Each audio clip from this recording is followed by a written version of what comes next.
The next question is, how much money is needed? Well, the Climate Policy Initiative, a non-profit research group, estimates that $10 trillion per year in climate finance will be needed between 2030 and 2050. This compares to around $1.3 trillion spent in 2021 to 2022.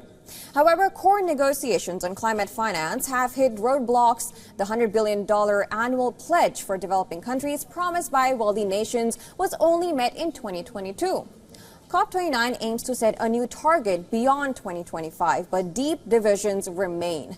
Developing countries are projected to need $2.4 trillion annually by 2030 to address climate change. Yet discussions are stalled over how much should be provided and by whom.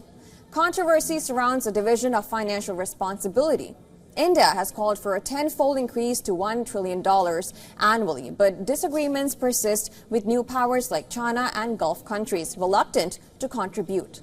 In addition to direct contributions, there are proposals for global taxes on billionaires, aviation and maritime transport. Some advocate redirecting fossil fuel subsidies towards clean energy as well.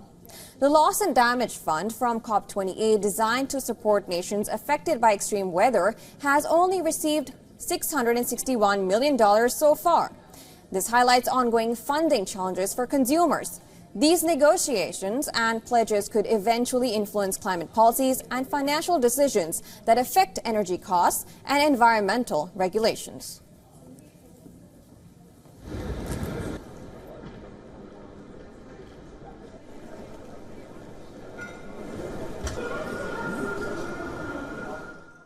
As the UN Climate Summit COP29 approaches, Azerbaijan, the host nation, is unveiling a range of voluntary initiatives to supplement the official agenda and enhance the climate summit's outcomes. Now, these initiatives include calls for ceasefires in conflict zones across the world, commitments to reduce methane emissions, and pledges to boost global energy storage. With COP29 just 2 months away, one key proposal is a new climate finance action fund that is intended to raise $1 billion from fossil fuel producers to support developing nations. But what is climate finance? Now, it is a buzzword in this year's negotiations, but there isn't one agreed definition of climate finance.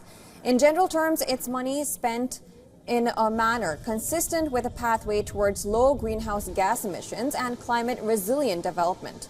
This is as per phrasing used in the Paris Agreement. It includes government or private money channeled into low-carbon investments in clean energy like wind and solar, technology like electric vehicles, or adaptation measures like dikes to hold back rising seas.